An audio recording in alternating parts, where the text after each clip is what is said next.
भगवान बुद्ध आणि त्यांचा धम्म, द्वितीय खंड, भाग दुसरा, त्यामधील पाठ 5वा, भगवान बुद्धाचे पहिले प्रवचन, शील मार्ग. नंतर भगवान बुद्धाने परिव्राजकांना शील मार्ग तथा सद्गुणांचा मार्ग समजावून सांगितला. नंतर भगवान बुद्धाने परिव्राजकांना शील मार्ग तथा सद्गुणांचा मार्ग समजावून सांगितला.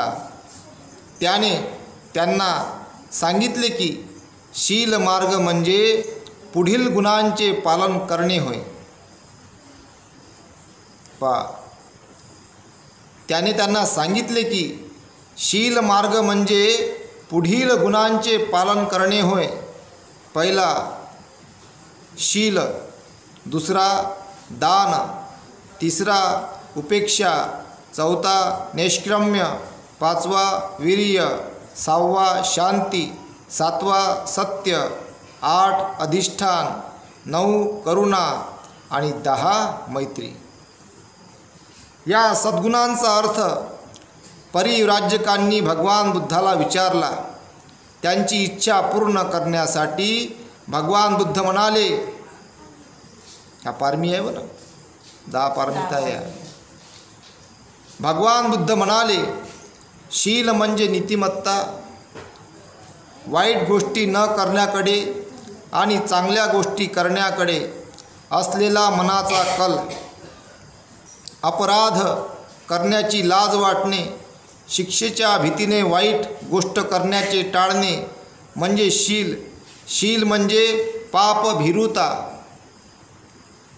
म्हणजे वाईटापासून दूर राहणे. नैष्क्रम्य म्हणजे ऐहिक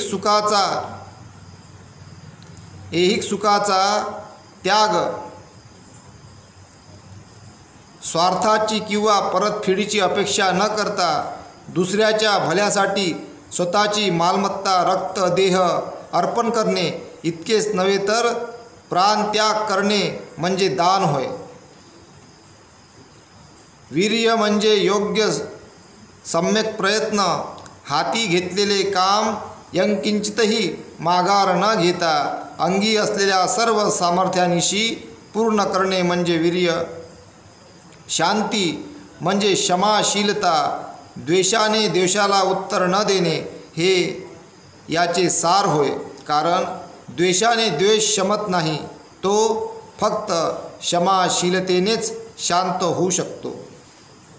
सत्य म्हणजे खरे, माणसाने कधीही खोटे बोलता कामा नये. त्याचे भाषण हे सत्यच असले पाहिजे, ते सत्याखेरीज दुसरे काहीही असता कामा नये. अधिष्ठान म्हणजे ध्येय गाठण्याचा दृढ निश्चय. करुणा म्हणजे सर्व मानवाविषयीची प्रेमपूर्ण दयाशीलता. मैत्री म्हणजे सर्व प्राण्यांविषयी, मित्रांविषयीच नव्हे तर शत्रूविषयी देखील, मनुष्य प्राण्याविषयीच नव्हे तर सर्व जीवमात्राविषयी बंधुभाव बाळगणे, मैत्री निर्माण करणे. उपेक्षा म्हणजे औदासिन्याहून निराळा अशी अलिप्तता, अनासक्ती, आवड किंवा नावड असलेली ती एक मनाची स्थिती होय. फलप्राप्तीने विचलित न होणे, परंतु निरपेक्षतेने सतत प्रयत्न करीत राहणे म्हणजेच उपेक्षा. आपल्या कुवतीनुसार प्रत्येकाने या सद्गुणांचे पालन केले पाहिजे. म्हणूनच त्यांना पारमिता पूर्णत्वाच्या अवस्था असे म्हणतात. लय बारीक बारीक आहे, याच्यावर लय मोठं असं सांगता येते, लिखाण होते. हे थोडक्यामध्ये एक एक उदाहरणं याच्यामध्ये दिलेली आहेत. 6 भगवान बुद्धाचे पहिले प्रवचन पूर्ण. भगवान बुद्धाने आपला धम्म आणि त्यातील विषय समजावून सांगितल्यानंतर परिव्राजकांना विचारले, व्यक्तिगत शुद्धी हा जगातील चांगल्या गोष्टीचा पाया नाही काय? त्यांनी उत्तर दिले, आपण म्हणता ते बरोबर आहे. नंतर बुद्धाने विचारले, लोभ, क्रोध, अज्ञान, प्राणीहत्या, चोरी, व्यभिचार आणि खोटे बोलणे यामुळे व्यक्तिगत शुद्धीचा पाया ढासळत नाही काय? असा प्रश्न केला त्यांनी. या वाईट गोष्टीवर ताबा ठेवता यावा म्हणून व्यक्तिगत शुद्धी नसेल तर तो चांगल्या गोष्टी करण्यास साहाय्यभूत कसा होऊ शकेल? आणि परिव्राजकांनी उत्तर दिले, आपण म्हणता तसेच आहे. आणखी असे की दुसऱ्यांना गुलाम करण्यात किंवा त्यांच्यावर सत्ता गाजविण्यात लोकांना हरकत का वाटत नाही? दुसऱ्यांचे जीवन दुःखी करण्यात त्यांना काही का वाटत नाही? माणसे एकमेकांशी सदाचाराने वागत नाहीत हेच त्याचे कारण नव्हे काय? आणि परिव्राजक उतरले, बरोबर आहे. म्हणजे ताकदवर माणूस कमजोर माणसाला दाबते, आहे का नाही? अन्याय अत्याचार करते, म्हणून तो सगळ्या घटना घडतात. म्हणून भगवंत म्हणते सदाचरणी माणूस राहायला पाहिजे. जर प्रत्येकाने अष्टांग मार्गाचा सम्यक दृष्टी, सम्यक संकल्प, सम्यक वाचा, सम्यक आजीविका, सम्यक कर्मांत, सम्यक व्यायाम, सम्यक स्मृती आणि सम्यक समाधी यांचा थोडक्यात सदाचार मार्गाचा अवलंब केला तर एक माणूस दुसऱ्या माणसावर करीत असलेला अन्याय आणि अमानुषपणा दूर होणार नाही काय? त्यावर ते म्हणाले, होय. शील किंवा सद्गुणाच्या मार्गाचा उल्लेख करून बुद्धाने विचारले, गरजू आणि गरीब लोकांचे दुःख नाहीसे करण्यासाठी आणि सर्व लोकांचे कल्याण करण्यासाठी दान आवश्यक नाही काय? बघा काय म्हटलं भगवंतांनी, दान कुठं केलं पाहिजे म्हणते. इतके देशामध्ये श्रीमंत लोक आहे, भलकुकडेच दान करतात. जिथं करायला पाहिजे तिथं करत नाही, भलकुकडंच. म्हणून म्हटलं भगवंतांनी, शील किंवा सद्गुणांच्या मार्गाचा उल्लेख करून बुद्धाने विचारले, गरजू गरीब लोकांचे दुःख नाहीसे करण्यासाठी आणि सर्व लोकांचे कल्याण करण्यासाठी दान आवश्यक नाही काय? जेथे दारिद्र्य आणि दुःख आहे तेथे लक्षपूर्वक ते दूर करण्यासाठी करुणा आवश्यक नाही काय? करुणा असेल तरच दान करू शकाल, करुणाच नाही तर दान काय करणार? निस्वार्थपणे करावयाच्या कार्यासाठी निष्काम भावाची आवश्यकता नाही काय? म्हणजे निस्वार्थपणे करावयाच्या कार्यासाठी निष्काम्य भावाची आवश्यकता नाही काय? वैयक्तिक लाभ होत नसला तरी सतत प्रयत्नशील राहण्यासाठी उपेक्षा आवश्यक नाही काय? माणसावर प्रेम करणे आवश्यक नाही काय? आणि ते म्हणाले, होय. याच्याही पुढे जाऊन मी म्हणतो, केवळ प्रेम करणे पुरेसे नाही, खरी आवश्यकता आहे ती मैत्रीची. ती प्रेमापेक्षा जास्त व्यापक आहे. केवळ मानवाविषयीच नव्हे तर सर्व प्राणीमात्रांविषयी बंधुभाव वाटणे हा मैत्रीचा अर्थ आहे. ती मानवापुरती मर्यादित नाही. अशा प्रकारची मैत्री आवश्यक नाही काय? आपले मन निपक्षपाती, मोकळे, प्रत्येकावर प्रेम करणारे आणि कुणाचाही द्वेष न करणारे असे असावे.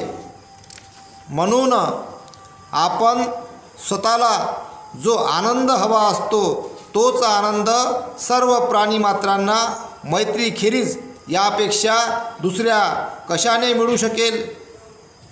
ते सर्व म्हणाले, होय. परंतु या सर्व सद्गुणांच्या आचरणास प्रज्ञेची, बुद्धीची जोड दिली पाहिजे. परंतु या सर्व सद्गुणांच्या आचरणास प्रज्ञेची, बुद्धीची जोड दिली पाहिजे. बुद्धाने विचारले, प्रज्ञा आवश्यक नाही काय? परिव्राजकांनी काहीच उत्तर दिले नाही. आपल्या प्रश्नाचे उत्तर देणे त्यांना भाग पाडण्यासाठी भगवान बुद्ध पुढे म्हणाले, दुष्कर्म न करणे, वाईटाचा विचार न करणे, उपजीविकेसाठी कुमार्गाचा अवलंब न करणे आणि जे वाईट आहे किंवा दुसऱ्याला दुःख देणारे आहे असे काही न बोलणे हे चांगल्या माणसाच्या अंगचे गुण होत. परिव्राजक म्हणाले, होय ते बरोबर आहे, परंतु आंधळेपणाने सत्कृत्य करणे हे उचित आहे काय? भगवान बुद्धाने विचारले. मी म्हणतो नाही, पुरेसे नाही. भगवान बुद्ध परिव्राजकास पुढे म्हणाले, हेच जर पुरेसे होते तर तान्हे मूल नेहमीच चांगली कृत्य करते असे म्हणावे लागेल, कारण तान्ह्या मुलाला शरीर म्हणजे काय हे कळत नसते. पाय झाडण्याखेरीज ते आपल्या शरीराने दुसरे कोणतेही वाईट कृत्य करू शकणार नाही. बोलणे म्हणजे काय हे त्याला कळत नाही. त्या अर्थी रडण्यापलीकडे अधिक वाईट असे ते काही बोलूच शकणार नाही. आनंदाने किंकाळ्या मारण्यापलीकडे विचार म्हणजे काय हे त्याला कळत नाही. उपजीविका म्हणजे काय हे त्याला कळत नाही. त्या अर्थी आईचे स्तन चोखण्यापलीकडे जगण्याचा दुसरा कोणताही वाईट मार्ग ते अवलंबू शकणार नाही. प्रज्ञेच्या कसोटीला सद्गुण मार्ग उतरला पाहिजे, म्हणून समज आणि बुद्धी हेच प्रज्ञेचे दुसरे नाव आहे. समज आणि बुद्धी म्हणजे समज असली पाहिजे. का एखादा समजा पाण्यात डुबू राहिला बा, तर आपण पाहून त्याचा व्हिडिओ नाही बनवला पाहिजे, त्याला वाचवण्याचा प्रयत्न केला पाहिजे, त्याला म्हणते समज. नाही तर मग अबे तो डुबू राहिला, काढ व्हिडिओ, आहे का नाही? तर तिथं समज आणि बुद्धी काम करते. तर त्याला वाचवण्याचा प्रयत्न केला पाहिजे आपण, तेव्हा ते समज आणि बुद्धी होत असते. म्हणून समज प्रज्ञेच्या कसोटीला सद्गुण मार्ग उतरला पाहिजे, म्हणून समज आणि बुद्धी हेच प्रज्ञेचे दुसरे नाव आहे. प्रज्ञापारमिता ही इतकी महत्त्वाची व आवश्यक का आहे याचे दुसरेही एक कारण आहे. दान आवश्यक आहे, परंतु प्रज्ञेशिवाय दानाचा दुष्परिणाम होऊ शकतो. बघा, समज नाही आहे, बुद्धी नाही आहे, कुठं करायचं तर मग कुठेही टाकतात लोक. ह्या गोटावर टाकलं गोट्यावर, अरे चाललं वाया. भुकेल्याला अन्न द्या. परंतु प्रज्ञेशिवाय दानाचा दुष्परिणाम होऊ शकतो. प्रज्ञापारमिता ही इतकी महत्त्वाची व आवश्यक आहे का आहे याचे दुसरे एक कारण आहे. दान आवश्यक आहे, परंतु प्रज्ञेशिवाय दानाचा दुष्परिणाम होऊ शकतो. करुणेची आवश्यकता आहे, परंतु प्रज्ञेशिवाय करुणेचा दुष्परिणाम वाईट गोष्टींना आधार देण्यात होण्याचा संभव आहे. म्हणजे समजी नाही आणि बुद्धी नाही तर करुणा असेल तर तो वाईटाकडे घेऊन जाते माणसाला. मग म्हणजे एखाद्यावर समजून घ्या, करुणा आली उत्पन्न, अरे राजा याची आज दारूचीच सोय नाही, करुणा आली उत्पन्न, दिले का दारू पाजून? हे समजी नाही बुद्धी नाही, अजून तो वाईट त्या टाकून त्याला, आहे का नाही? त्याला दुरुस्त करणे, चांगलं काहीतरी करणं, मदत हे करणे, तर ते झाली करुणा. नाही तर करुणा मग कोणत्याही गोष्टीला करुणा लावली तर ते हे नाही होत म्हणा. हां, पारमितेची प्रत्येक कृती ही प्रज्ञापारमिताच्या कसोटीला उतरली पाहिजे. शहाणपण हे प्रज्ञापारमिताचे दुसरे नाव आहे. शहाणपण त्याला जोडलेलं आहे. शहाणपण असलं पाहिजे, समजलं पाहिजे कुठं तिथं प्रज्ञा पारमी आहे ते. तर त्याचा काही लोक वेगळाच अर्थ काढतात. खूप असं आपल्या देशामध्ये इतकं काही वाया जाते. तेल, तूप, दही, दूध इतकं आपल्या देशामध्ये वाया जाते. ते जर गरिबाच्या कामी लागलं तर त्याच्यापासून कितीतरी लोकांचं भलं होते, किती चांगलं होते. पण तो योग्य कामी नाही लागत त्या गोष्टी. म्हणून ते समज पाहिजे, म्हणून त्याचं नुकसान होते, मग त्याचा दोष लागते. भगवान बुद्ध म्हणतात का त्या योग्य कामी लागलं पाहिजे, तिथं समज असली पाहिजे, बुद्धी असली पाहिजे, तिथं वापर केला पाहिजे त्या गोष्टीचा. माझे म्हणणे असे की अकुशल कर्म कोणते आणि ते कसे घडून येते याचे ज्ञान आणि जाणीव असणे आवश्यक आहे. त्याप्रमाणे कुशल कर्म कोणते याचे ज्ञान व जाणीव असणे आवश्यक आहे. त्याचप्रमाणे कुशल कर्म कोणते आणि अकुशल कर्म कोणते याचे देखील ज्ञान आणि जाणीव असली पाहिजे. अशा ज्ञानाशिवाय कृती चांगली असूनही खरा चांगुलपणा असू शकणार नाही. म्हणूनच मी म्हणतो की प्रज्ञा हा एक आवश्यक असा सद्गुण आहे. तिथं प्रज्ञा असली पाहिजे, जागरूक अवस्था, बुद्धी आणि समज. नंतर परिव्राजकांना पुढीलप्रमाणे आदेश देऊन भगवान बुद्धाने आपले प्रवचन संपविले. माझा धम्म निराशावादी आहे असे तुम्ही म्हणण्याचा संभव आहे, कारण तो दुःखाच्या अस्तित्वाकडे मानव जातीचे लक्ष वेधितो. फोकस काय केला सगळ्यात पहिले दुःखावर. काहून? कारण की जोपर्यंत तुम्हाला जड समजणार नाही का, हे जेव्हा आपल्या जीवनामध्ये एवढं दुःख आलेलं आहे, म्हणजे आपण जे जीवन जगू राहिलो याची जडच समजणार नाही, तर दुःख दूर कसं करता येईल? तर धम्म काच्यावर पहिले आर्य सत्य काय सांगतं धम्माचं? दुःख आर्य सत्य. माझा धम्म निराशावादी आहे असे तुम्ही म्हणण्याचा संभव आहे, कारण तो दुःखाच्या अस्तित्वाकडे मानव जातीचे लक्ष वेधितो. कारण मानव हा जन्म घेणंच दुःख सांगितलं आहे भगवंतांनी. तिकडे लक्ष वेधिते ना, कारण जन्मापासून तिथं उत्पत्ती दुःखाची. जन्मच नाही दुःखच नाही, जन्म झाला दुःख झाला. आता काही जण लेकरं जन्माले आले का त्याला बिचारा भिकच मागायला लावतात. पण त्याले का आपली जिंदगी भीक मागण्यामध्ये गेली बा, आपल्या मुलांना काही चांगलं घडवावं याच्यासाठी प्रयत्न करावं, त्याला ते तेवढी समज नाही आहे. इतकं भयंकर काम आहे. म्हणून भगवंतानी तो तिकडं वळलं पहिलेच सांगत आहे, जाती बी दुःख, जन्म घेणं दुःख आहे. मग जन्म थांबवायला सांगितलं भगवंतांनी. दुःखाच्या अस्तित्वाकडे मानव जातीचे लक्ष वेधितो. मी असे सांगतो की माझ्या धम्माविषयीचा हा दृष्टिकोन चुकीचा ठरेल. काय म्हणते भगवान बुद्ध? माझ्या धम्माविषयीचा हा दृष्टिकोन चुकीचा ठरेल. भगवंत म्हणतात का तुमचं वा तुम्ही निराशावादी समजता, कारण ते तुमचं अज्ञान आहे. सामान्य मनुष्य तेच समजून घे, अरे काय आहे बाई, दुःखच सांगितलं. पण भगवंत काय म्हणतात? माझ्या धम्माविषयीचा हा दृष्टिकोन चुकीचा ठरेल. जर माझ्या चष्म्यातून तुम्ही बघसाल तर, माझ्या डोळ्यातून तुम्ही बघाल तर चुकीचा ठरेल. माझा धम्म दुःखाचे अस्तित्व मान्य करतो यात शंका नाही, परंतु दुःखाचे निरसन करण्यावरही तो तितकाच जोर देतो हे विसरू नका. दुःखही दूर केलं म्हणा, दुःख मुळापासून दूर केलेलं आहे, पण त्याकडे जावं लागते. परंतु दुःखाचे निरसन करण्यावरही तो तितकाच जोर देतो हे विसरू नका. माझ्या धम्मामध्ये मानवी जीवनाचा उद्देश आणि आशा या दोहोंचाही अंतर्भाव आहे. माझ्या धम्मामध्ये मानवी जीवनाचा उद्देश आणि आशा या दोहोंचाही अंतर्भाव आहे. काय तिथं? उद्देशही आहे आणि आशाही आहे. मी जगू शकतो, मी सुखी होऊ शकतो, आशा आहे, सकारात्मक आशा आहे, आंधळी नाही आहे. का टाकलं कुठे तूप आणि टाकलं कुठे दही आणि टाकलं कुठे दूध, आंधळं नाही आहे, सकारात्मक आशा आहे, उद्देश आहे, काहीतरी प्रॅक्टिकल आहे, कार्यक्रम भावाच्यानुसार.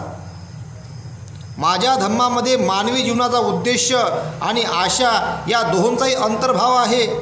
माझ्या धम्माचा हेतू अविद्या नष्ट करणे हा आहे. अविद्या नष्ट झाली पाहिजे. जे भारतामध्ये अज्ञानी लोक आहे, जगामध्ये अज्ञानी लोक आहे, यांचं अज्ञान दूर झालं पाहिजे, हा त्यांचा हेतू आहे. माझ्या धम्माचा हेतू अविद्या नष्ट करणे हा आहे. अविद्या म्हणजे दुःखाच्या अस्तित्वाविषयीचे ज्ञान होय. म्हणजे अविद्या म्हणजे दुःखाच्या अस्तित्वाविषयीचे ज्ञान. काही जण आपण दुःखात आहोत हेच माहीत नाही. काही जणांना आपण दुःखामध्ये आहो बा हे माहीत नाही आहे. भारतामध्ये आता जवळपास इतके लोक दुःखी आहेत पण त्यांना ते दुःखामध्ये आहे हेही माहीत नाही. कुठेही टाकलं चालू आहे पाणी, दूध, तूप, दही. आता कुठं टाकतं ते तुम्हाला माहीत आहे. आपल्याला ते सांगा लागते फक्त उदाहरण देऊन. ते दुःखामध्ये आहे त्याला हे माहीत नाही अजून. बघा त्यालाच ते सुख समजतात. माझ्या धम्माचा हेतू अविद्या नष्ट करणे हा आहे. अविद्या म्हणजे दुःखाच्या अस्तित्वाविषयीचे ज्ञान होय. अविद्या म्हणजे दुःखाचं अस्तित्वाविषयी ज्ञान होय. ते दुःखी आहे त्याला हेच माहीत नाही अजून. त्यात आशा आहे. कारण मानवी दुःखाचा अंत करण्याचा मार्ग तो दाखवितो. मानवी दुःखाचा अंत करण्याचा मार्ग तो दाखवितो. तुम्हाला हे म्हणणे मान्य आहे की नाही? आणि परिव्राजक म्हणाले, होय आम्हाला मान्य आहे. काय दाखवतो धम्म? कारण मानवी दुःखाचा अंत करण्याचा मार्ग तो दाखवतो, धम्म दाखवतो. दुःखाचा अंत कसा करायचा, दुःख नष्ट कसं करायचं, दुःखातून मुक्त कसं व्हायचं हे धम्म दाखवते मार्ग. इतकं स्पष्ट आहे, इतकं सविस्तर आहे, इतकं एकदम पायऱ्या स्टेप बाय स्टेप आहे. इतकं कुठंच नाही अजून. संपूर्ण जगामध्ये भगवान बुद्धाच्या धम्माला दुसरा पर्यायच नाही आहे. पर्याय नाही आहे. जगातले मोठमोठे सायंटिस्ट लोक जे नंतर होऊन गेले भगवंताच्या नंतर, त्यांनी याच्यावर काही मागे अनुमोदन दिलेले आहे. ते दाखवू आपण शेवटी वाचून. काय काय म्हणतात ते त्याच्या शब्दातून. इतकी स्तुती केलेली आहे, असे शब्द वापरलेले आहे का त्या शब्दावरून मला असं सांगायचं आहे का या जगाला दुःखातून मुक्त होण्याचा भगवान बुद्धांच्या धम्माशिवाय दुसरा मार्गच नाही आहे. हे समजलं पाहिजे. पण तिथं प्रज्ञा असली पाहिजे. त्यानंतर 7 परिव्राजकांची प्रतिक्रिया. हा खरोखरच एक नवीन धम्म आहे. याची परिव्राजकांना ताबडतोब जाणीव झाली. जीवनाच्या प्रश्नाकडे पाहण्याच्या या नव्या दृष्टीचा त्यांच्यावर इतका परिणाम झाला की ते एकमताने म्हणाले, जगाच्या इतिहासात आजपर्यंत मानवी दुःखाचे अस्तित्व मान्य करणे हाच धर्माचा खरा पाया आहे. हे कोणत्याही धर्मसंस्थापकाने सांगितलेले नाही. जगाच्या इतिहासात कोणत्याही धर्मसंस्थापकाने या दुःखाचा परिहार करणे हा धर्माचा खरा उद्देश आहे हे सांगितलेले नाही. दुःखाचा अंत करणे सांगितलेलं नाही कुठंच अजून. ते कल्पनेमध्येच आहे का इकडं जा असं होते, तिकडं जा तसं होते. जगाच्या इतिहासात यापूर्वी मूळताच इतका सरळ आणि साधा अद्भुतता आणि अतिमानुषी शक्तीपासून इतका मुक्त आत्मा, ईश्वर आणि मरणोत्तर जीवन यावरील श्रद्धेपासून इतका स्वतंत्र, इतकेच नव्हे तर अशा श्रद्धेला विरोध असणारा मुक्तीचा मार्ग कधीही पुढे मांडण्यात आला नाही. म्हणजे ईश्वर आणि आत्मापासून तुम्हाला दूर करून टाकलं. म्हणजे दुःखातून मुक्त होण्याचा एवढा सरळ मार्ग कुठेच सांगितला नाही धम्माशिवाय. जगाच्या इतिहासात यापूर्वी कुणीही अशा धर्माची योजना पुढे मांडली नाही की ज्यामध्ये दैवी साक्षात्काराला थारा नाही आणि ज्याच्या आज्ञा ह्या ईश्वराच्या आज्ञा नसून त्या माणसाच्या सामाजिक गरजांच्या चिकित्सेपोटी निर्माण झालेल्या आहेत.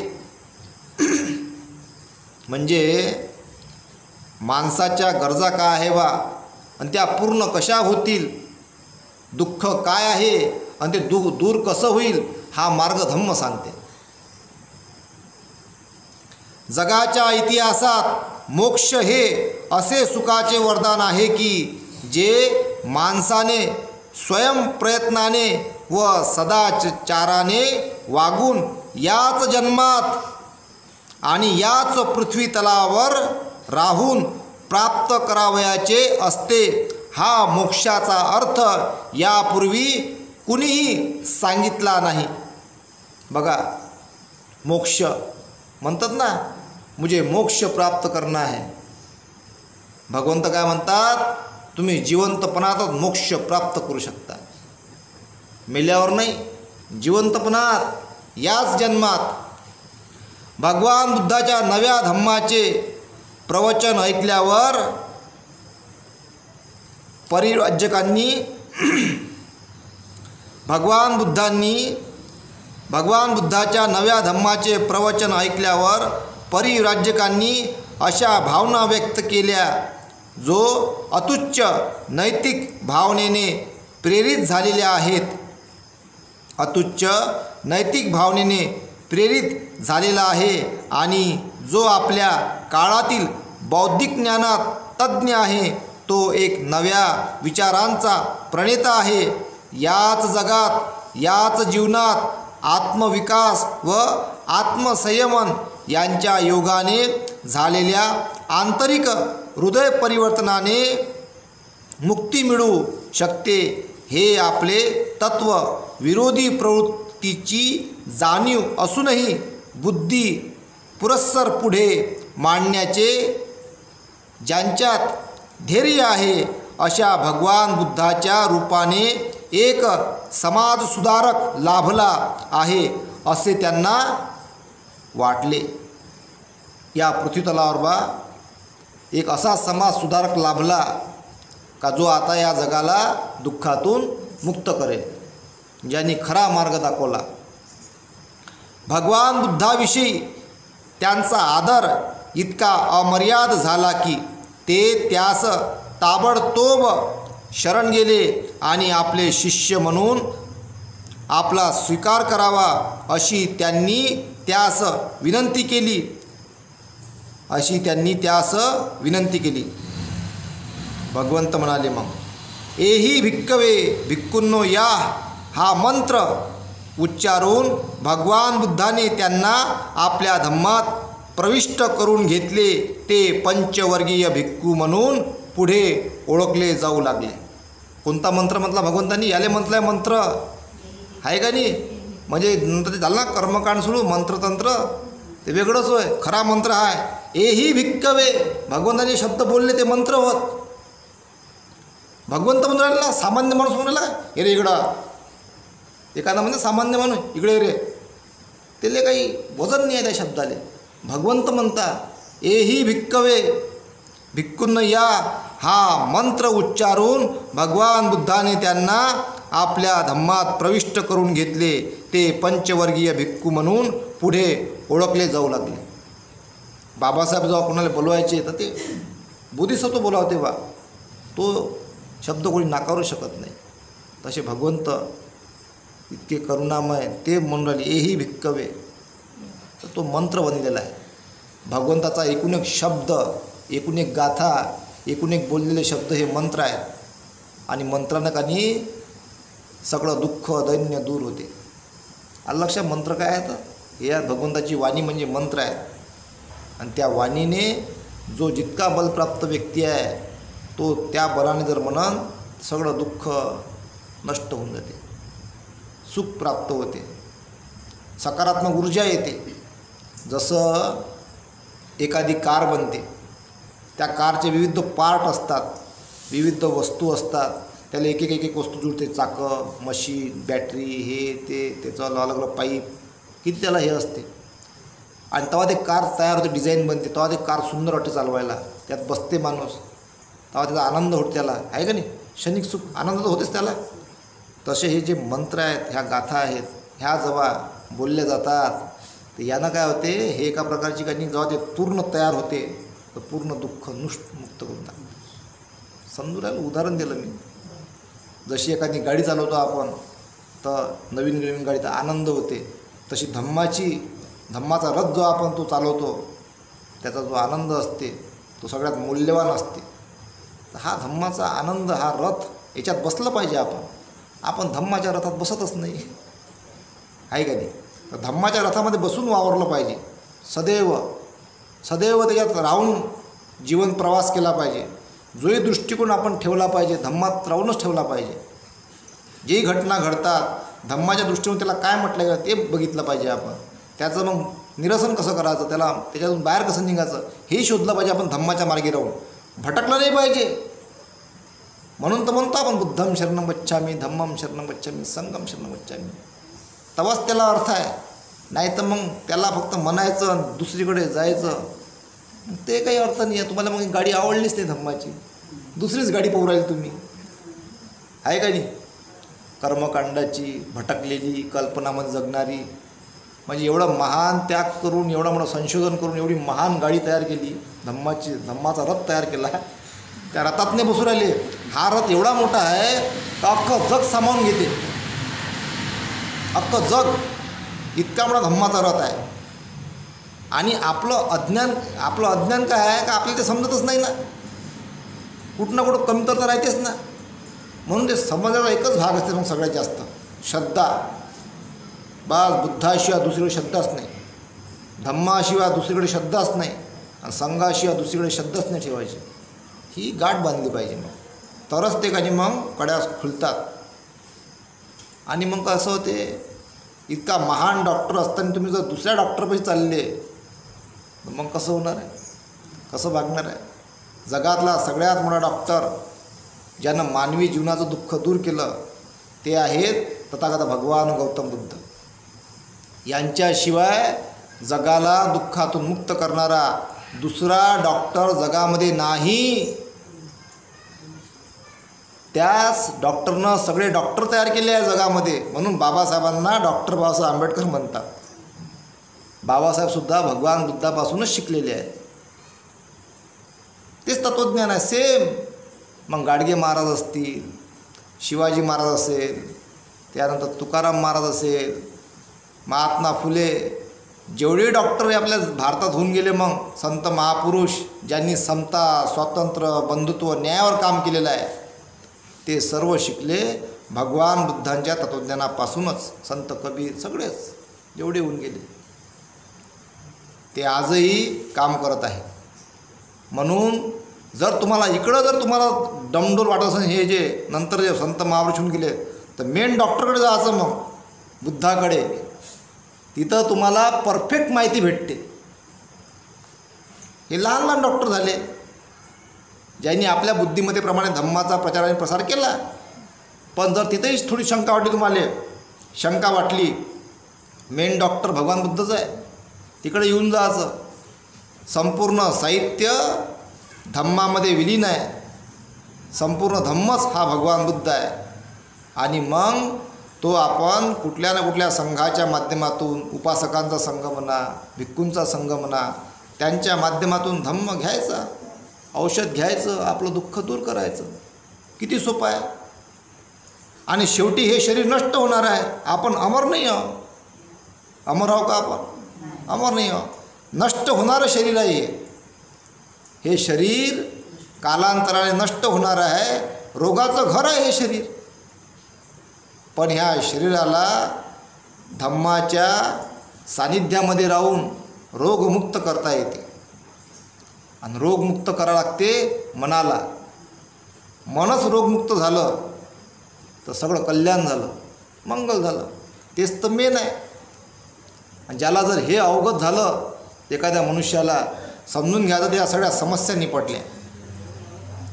तेच शोधावं लागते, तेच मिळवावं लागते. म्हणून धम्माच्या मध्ये काही सतत राहावं लागते. सतत भटका नाही लागत. भटकले ऑपरेशन फेल, पेशंट मरते. मग इतका मोठा डॉक्टर सोडून तुम्ही दुसरीकडे जासाल तर ऑपरेशन फेलच होणार आहे ना. मग घुमवून फिरून पुन्हा तिथंच यायचा. मग तुम्ही बापा हे कसं झालं, अरे म्हणजे विश्वासच नाही. अजून बाकीच्या इकडे तपासायचं का सर्दी खोकला आहे काय? सर्दी खोकला ठीक आहे बाप्पा, ते प्रॅक्टिसच करून राहिले बिचारे, आहे का नाही. इथं मनाचा डॉक्टर आहे, मनाचा, ज्यांनी मनावर सगळं संशोधन केलेलं आहे. भगवान बुद्धाशिवाय या जगाला दुसरा पर्याय नाही आहे.